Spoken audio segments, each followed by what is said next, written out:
Have you all ever heard of the story of the Black Lantern Killer? It goes something like this. Everyone in the town of Ashcombe knew the story of the Black Lantern Killer, or at least they thought they did. Between 1987 and 1992, 6 people disappeared without a trace.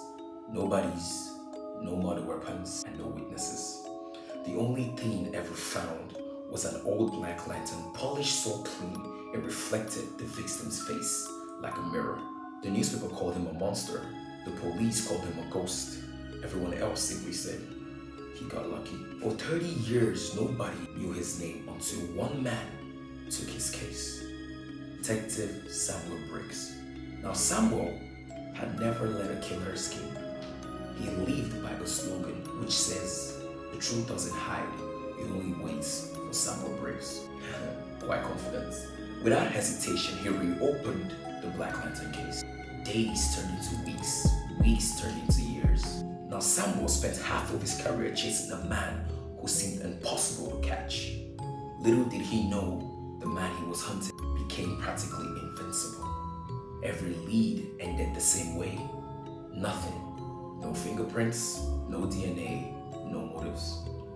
Every detective before Samuel had retired, quit, or died, believing the Black Lantern Killer had vanished forever. Until one morning, Samuel received a package. Inside was a newspaper clipping from 1989. Scrolled across it was 5 trillion words written in red ink, which says, "You missed one victim, detective." Samuel was no longer a police officer in 1989, so the question was, who sent it and why now? The forgotten victim written in the newspaper was a young journalist called Clara Benson. Officially, she died in a car accident. Unofficially, her notebook disappeared before anyone could reach the scene. But inside her apartment, beneath a loose floorboard, was old casket tape. "Press play," Clara whispered. "If you're listening to this, I know who he is." Then, before she could finish, footsteps approached. A door closed, and complete silence. For months, Samuel has followed clues buried in old photographs, abandoned train stations, and forgotten newspaper archives. Every trail led to one man, Henry Calloway, a respected history teacher beloved by the community, a churchgoer, a volunteer. How ironic.